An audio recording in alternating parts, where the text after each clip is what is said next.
இது போதகர் ஜான் கொடில் அவர்கள் ஆண்டவரின் திட்டம் என்ற தலைப்பில் கற்பித்த போதனையாகும். அவர் த கொச்சின் லாம்ப்ஸ்டாண்ட் என்ற ஆலயத்தில் போதகராய் இருக்கிறார். நான் ரெபி, இதை உங்களுக்கு தமிழில் வழங்குகிறேன்.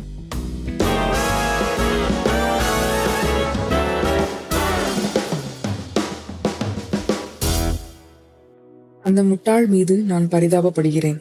போதகர் வளர்ந்து வந்தபோது 80களில் A-Team என்ற டிவி தொடர் ஒன்று இருந்ததாம். அதில் B.A. பேரக்கஸ் என்ற ஒரு கதாபாத்திரம் இருந்ததாம். அதை மிஸ்டர் T என்ற நபர் நடித்திருந்தாராம். அவர் 1982 ராக்கி 3 என்ற படத்தில் கிளப்லர் லேங் என்ற குத்துச்சண்டை வீரராக அந்த கதாபாத்திரத்தில் நடித்திருந்தாராம். ஒரு பத்திரிகைக்காரர் அவரிடம் ராக்கியை பற்றி என்ன நினைக்கின்றீர்கள் என்று கேட்டார்களாம். ஏனெனில் ராக்கி என்ற கதாபாத்திரத்திற்கு எதிராக நிறைய இவர் பேசியிருந்தாராம். இவ்வாறு அதற்கு பதிலளித்தாராம். நான் ராக்கி பல்போவாவை வெறுக்கவில்லை, ஆனால் அந்த முட்டாள் மீது நான் பரிதாபப்படுகிறேன் என்று கூறினாராம். இது மிஸ்டர் Tவிற்கு அதிகமாக அவர் பயன்படுத்தும் சொற்றொடராகிவிட்டது. இப்பொழுதும் ஏதாவது தவறாக சென்றால் அவர் அந்த முட்டாள் மீது நான் பரிதாபப்படுகிறேன் என்று கூறுவாராம். போதகர் இவரை ட்விட்டரில் பின்பற்றுவதாக கூறுகிறார். இந்த நபர் மறுபடியும் பிறக்கப்பட்ட விசுவாசி. ராக்கி 3 பிரீமியருக்கு தன்னுடைய தாயாரோடு அந்த தியேட்டருக்கு சென்றாராம். தன்னுடைய கதாபாத்திரம் ராக்கியிடம் அசிங்கமான தகாத ஒன்றை கூறினாராம். உடனடியாக தன்னுடைய தாயார் எழுந்து வெளியே சென்று விட்டாராம். இங்கு அவர் மிக கடினமான ஒருவராக நடிக்கிறார். ஆனால் தன்னுடைய தாயார் தன்னை காதை பிடித்து வெளியே கூட்டி சென்றது போல ஆயிற்று. அந்த முட்டாள் மீது நான் பரிதாபப்படுகிறேன். இந்த சொற்றொடர் போதகரோடு தங்கிவிட்டதாம். ஒரு கிறிஸ்தவனாக சங்கீதம் 14:1 வாசிக்கும் போது, தேவன் இல்லை என்று மதி கெட்டவன் தன் இதயத்தில் சொல்லிக் கொள்கிறான். அவர்கள் தங்களை கெடுத்து அருவருப்பான கிரியைகளை செய்து வருகிறார்கள். நன்மை செய்கிறவன் ஒருவனும் இல்லை என கூறுகிறது. இது தன்னை பற்றி பேசவில்லை, இது வேறு ஒருவரை பற்றி பேசுகிறது என்று போதகர் எண்ணினாராம்.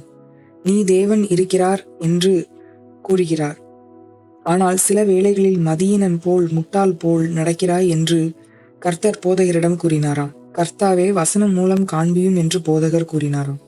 ஏனெனில் நாம் கேட்பதை வசனம் மூலம் உறுதிப்படுத்த வேண்டும் அல்லவா?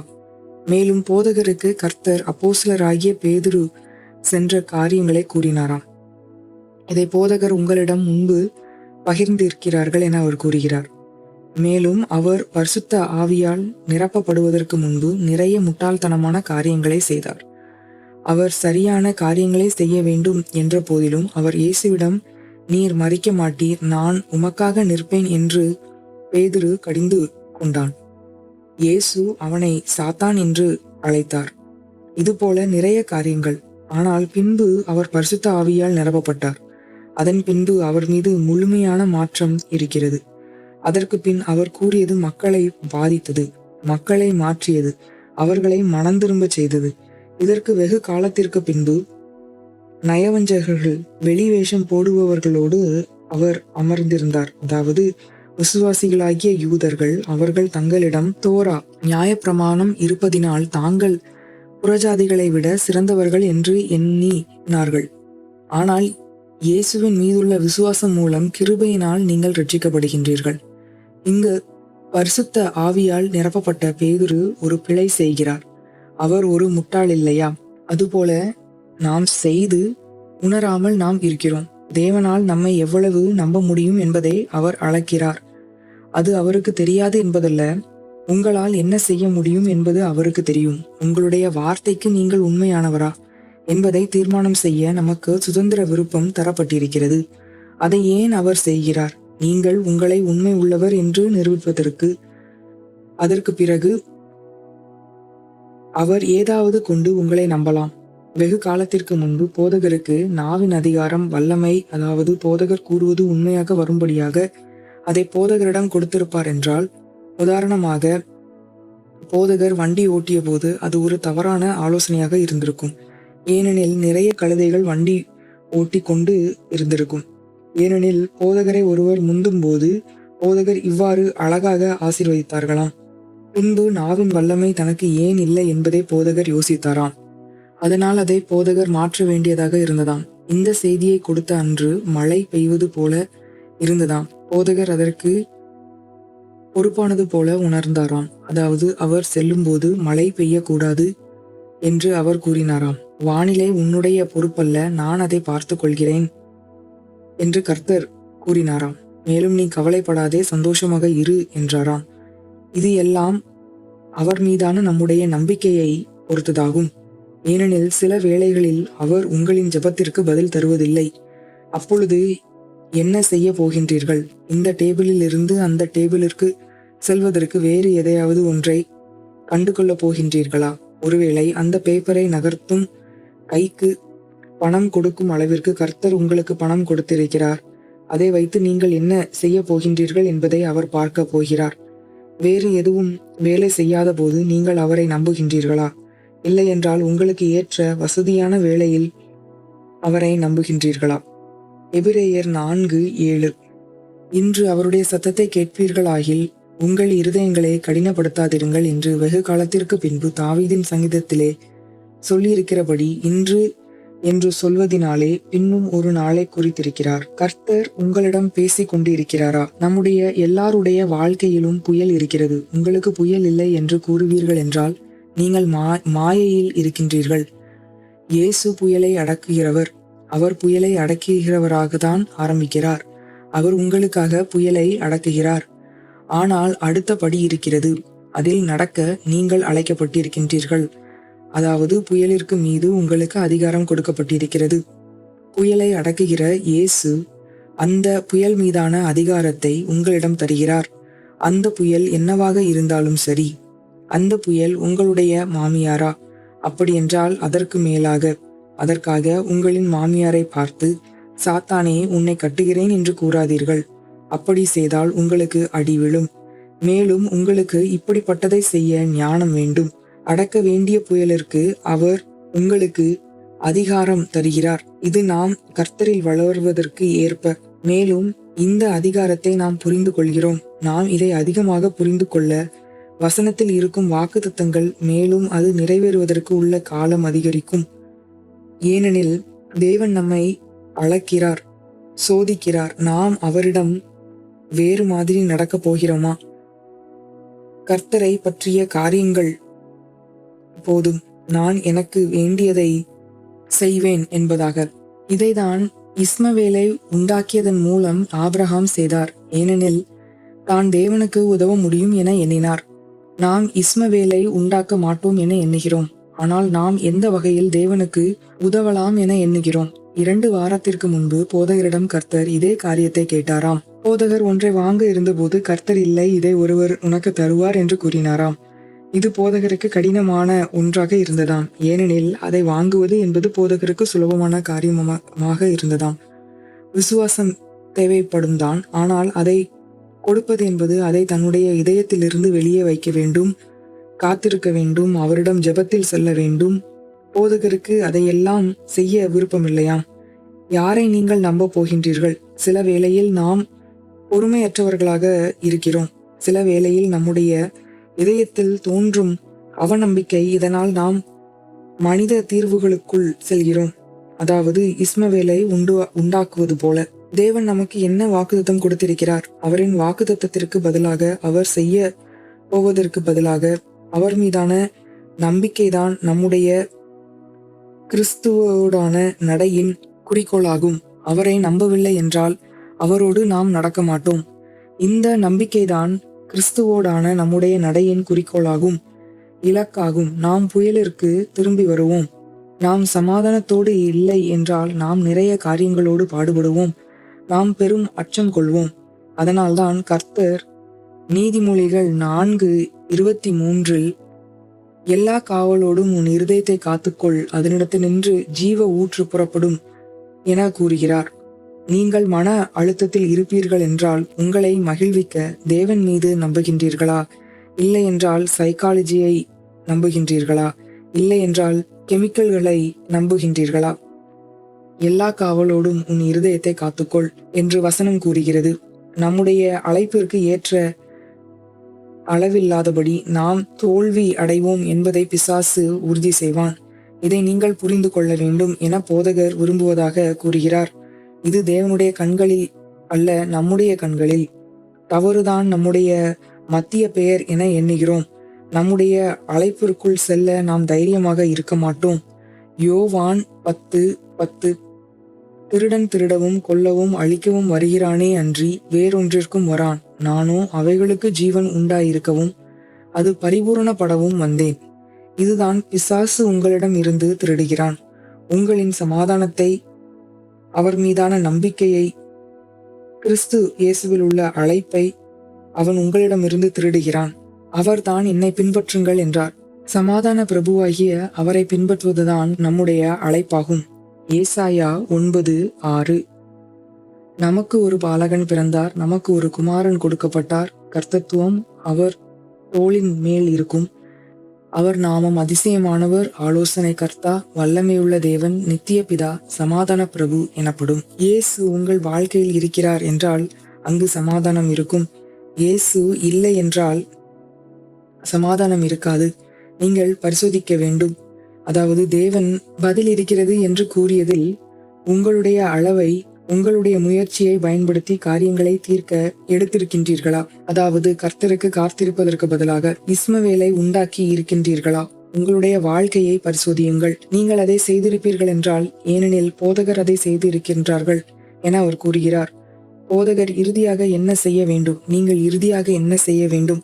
அவர் மீது பாரத்தை வைத்து விடுங்கள். வசனம் மிகவும் தெளிவாக இருக்கிறது. பிலிப்பியர் 4:4-7 கர்த்தருக்குள் எப்பொழுதும் சந்தோஷமாய் இருங்கள், சந்தோஷமாய் இருங்கள் என்று மறுபடியும் சொல்லுகிறேன். உங்கள் சாந்த குணம் எல்லா மனுஷருக்கும் தெரிந்திருப்பதாக. கர்த்தர் சமீபமாய் இருக்கிறார். நீங்கள் ஒன்றுக்கும் கவலைப்படாமல் எல்லாவற்றையும் குறித்து உங்கள் விண்ணப்பங்களை ஸ்தோத்திரத்தோடு கூடிய ஜெபத்தினாலும் வேண்டுதலினாலும் தேவனுக்கு தெரியப்படுத்துங்கள்.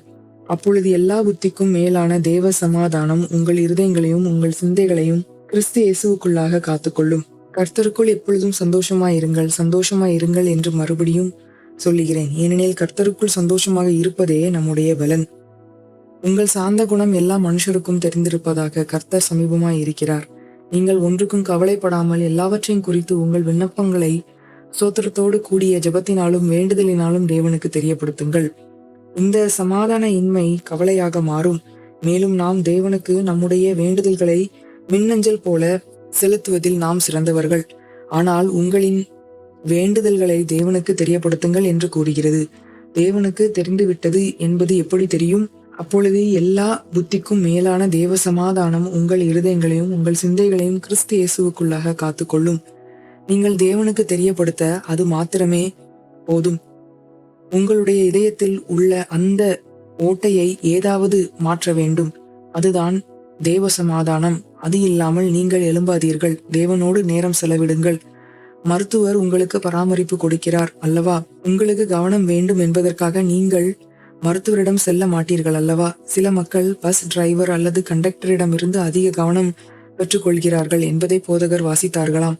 போதகர் இது வினோதமான மக்கள் என எண்ணினார்களாம். ஆனால் இதை செய்ததாக நிறைய மக்கள் கூறினார்களாம். அதற்கு பதிலாக கர்த்தரிடம் திரும்புங்கள், அவரோடு நேரம் செலவிடுங்கள், அவர் உங்களின் இதயத்தை காப்பார். போதகர் தான் படிக்க வேண்டியதாக இருந்த போயம் கவிதை பற்றி பேசுகிறார். மாட் முல்லர் என்ற ஒரு அழகான பெண்ணை பற்றியதுதான் அந்த கவிதை. ஒரு நாள் அவள் நடந்து வந்தபோது ஒரு இளவயது வழக்கறிஞரை கண்டாள். அவனை அவளுக்கு மிகவும் பிடித்தது. இந்த வழக்கறிஞருக்கும் அவளை மிகவும் பிடித்தது. அவளும் நடந்தாள், அவனும் நடந்தான். பின்பு இந்த பெண் ஒரு விவசாயி அல்லது வேறொரு நபரை திருமணம் செய்தான். அதன் பின் அவனும் வேறொருவரை திருமணம் செய்தான். அவர்களின் வாழ்க்கையில் இறுதியில் அப்படி இருந்திருக்கலாம் என யோசித்தார்கள். நான் அந்த பெண்ணிடம் ஒரு வார்த்தை கூறி இருந்திருப்பேன் என்றால், அல்லது அந்த ஆணிடம் ஒரு வார்த்தை கூறியிருப்பேன் என்றால் நம்முடைய வாழ்க்கை வித்தியாசமாக இருந்திருக்கலாம் என யோசிக்கிறார்கள். நாவு அல்லது பேனாவின் சோகமான வார்த்தை என்பது அப்படி இருந்திருக்கலாம் என இந்த கவிதை கூறுகிறது. உங்களுடைய வாழ்க்கையை பாருங்கள். போதகர் சமாதானம், பாதுகாப்பு, கர்த்தர் பற்றி பேசிக் கொண்டிருக்கிறார். நீங்கள் உங்கள் வாழ்க்கையை பார்க்கும்போது முழுவதும் வருத்தமாக இருக்கிறதா? இது உங்களை குறிக்கிறதா? அப்படி இருந்திருக்கலாம். போதகர் அதை கூறுவதன் காரணம் என்றால் போதகரின் வாழ்க்கை அப்படி இருந்ததாம். போதகர் தன்னுடைய கடந்த காலத்தில் வாழ்ந்து கொண்டு இருந்தார்களாம். அவைதான் மகிமையான காலம் என்பதாக பிரசங்கி 20 மூலம் கர்த்தர் போதகரை விடுதலை செய்ய வேண்டியதாக இருந்ததாம். நீங்கள் உலகத்தில் இருந்தாலும், நீங்கள் பாவத்தில் மூழ்கி இருந்தாலும், நீங்கள் இப்படி இருந்திருக்கலாம் என கூறலாம். நீங்கள் முழுவதுமாக வருத்தத்தோடு இருக்கலாம். முட்டாள்களுக்கு மத்தியில் அல்லவா? மிஸ்டர் டி அந்த முட்டாள் மீது வருத்தப்படுகிறேன் என்று கூறுவார் அல்லவா? நாம் அந்த முட்டாள்களுக்கு மத்தியில் அல்லவா? நாம் நம்பிக்கையின் தேவனை சேவிக்கிறோம். நாம் சமாதானத்தின் தேவனை சேவிக்கிறோம். 2 தெசலோனிக்கேயர் 3:16. சமாதானத்தின் கர்த்தர் தாமே எப்பொழுதும் சகலத்திலும் உங்களுக்கு சமாதானத்தை தந்தருளுவாராக. கர்த்தர் உங்கள் அனைவரோடும் கூட இருப்பாராக. எப்பொழுதும் என்பது இன்று, நாளை, எப்பொழுதும். சகல விதத்திலும் என்பது நீங்கள் செய்யும் எல்லாவற்றிலும். அவர் உங்களுக்கு என்ன தருகிறார்? சமாதானம். நம்முடைய வாழ்க்கையில் புயல் இருக்கிறது என்றால் நம்முடைய வாழ்க்கையில் என்ன சமாதானம் இருக்கிறது? அந்த புயலை அடக்க மருந்துகள் எடுக்கலாம் அல்லது கர்த்தர் மீது பாரத்தை சுமக்கலாம்.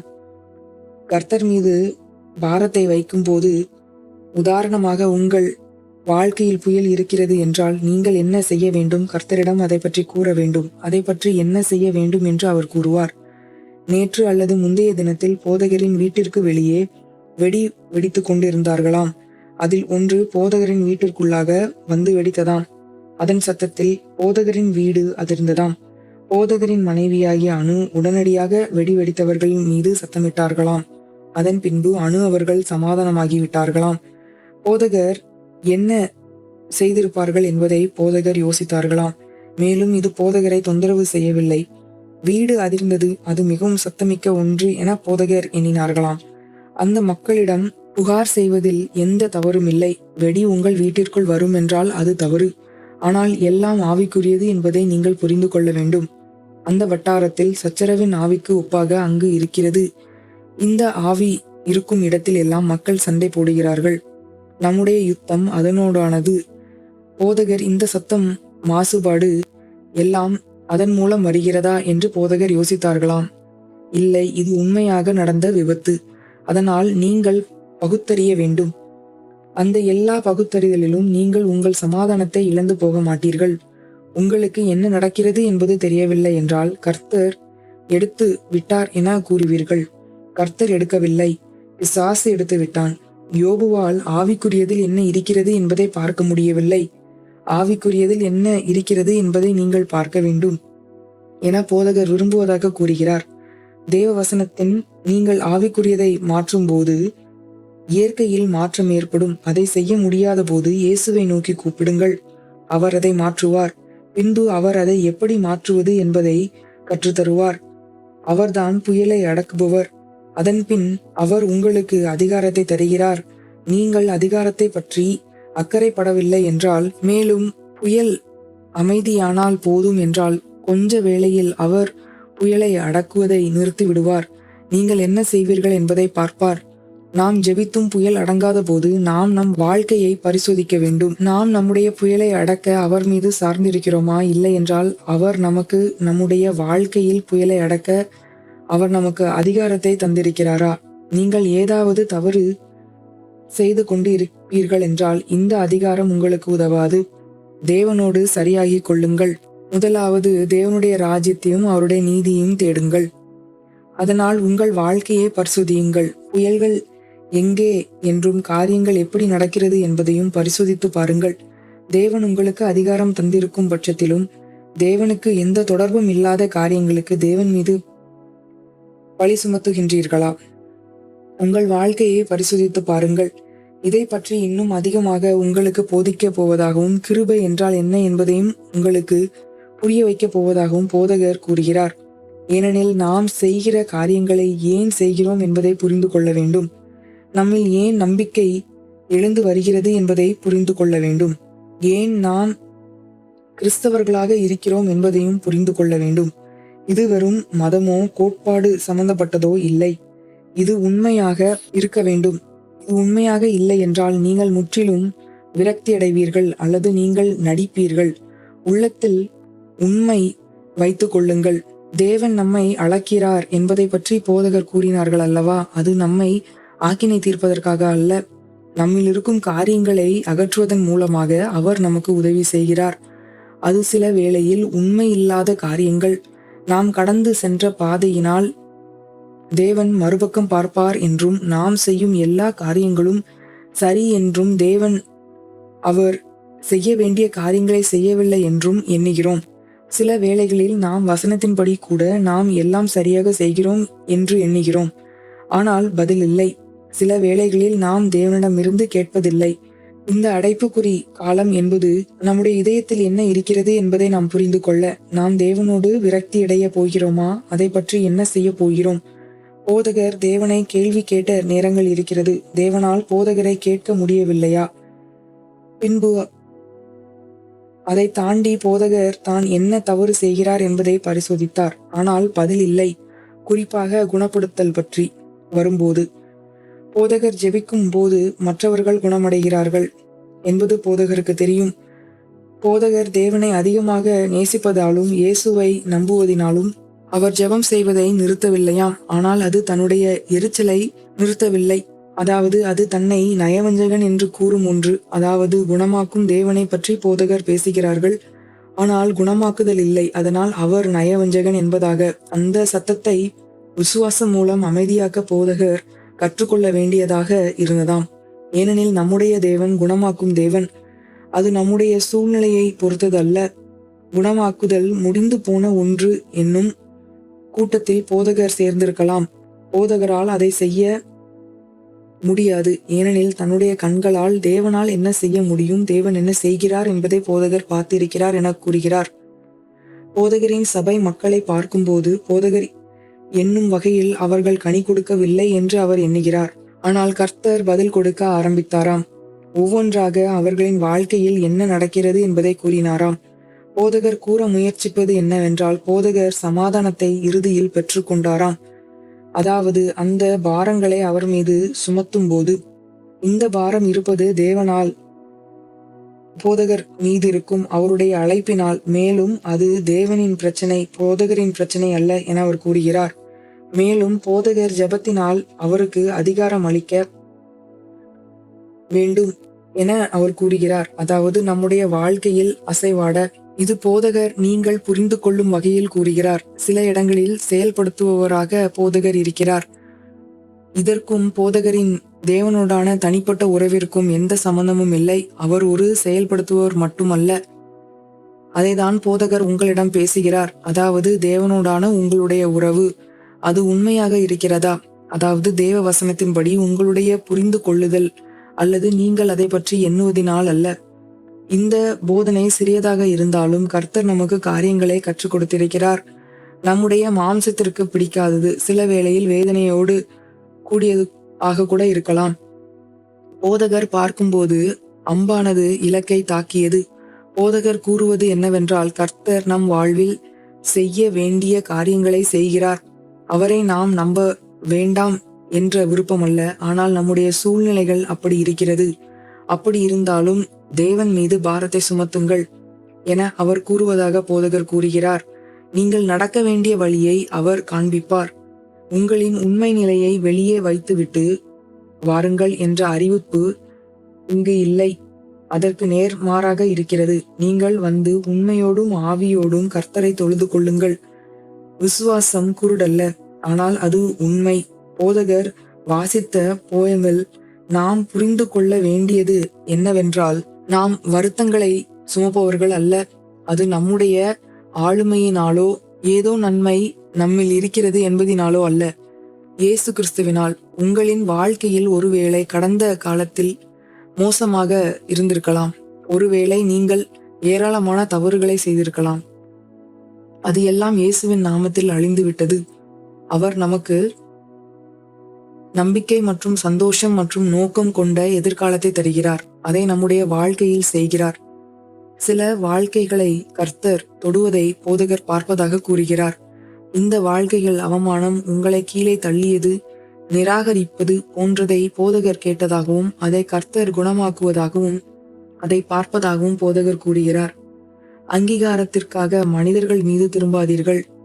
உங்களை தேவன் அங்கீகரிக்கட்டும். அதற்கு நீங்கள் அவருக்காக உழைக்க வேண்டும். கொலோசேயர் 3:15, 16, 17 எதை செய்தாலும் முழு இருதயத்தோடும் கர்த்தருக்கு செய்யுங்கள் என கூறுகிறது. வசனத்தால் நிரம்பியிருங்கள், விடுதலை கீதங்களை பாடிக்கொண்டிருங்கள். பழிவாங்குதல் கர்த்தருக்குரியது என்பதை நினைவில் கொள்ளுங்கள். நீதிமொழிகள் 3:5-6. உன் சுயபுத்தியின் மேல் சாயாமல் உன் முழு இருதயத்தோடும் கர்த்தரில் நம்பிக்கையாயிருந்து உன் வழிகளை எல்லாம் அவரை நினைத்துக்கொள், அப்பொழுது அவர் உன் பாதைகளை செவ்வைப்படுத்துவார் என கூறுகிறது. அவர் உங்களுக்கு ஒரு வாக்குத்தத்தம் தந்திருப்பார் என்றாலும், உங்களுக்கு ஒரு தரிசனம் தந்திருப்பார் என்றால் அதை நீங்கள் எழுதி வையுங்கள். ஆபகுக் 2ஆம் அதிகாரம் அதை தெளிவாக சுலபமாக புரியும்படி எழுதி வைக்கும்படி கூறுகிறது.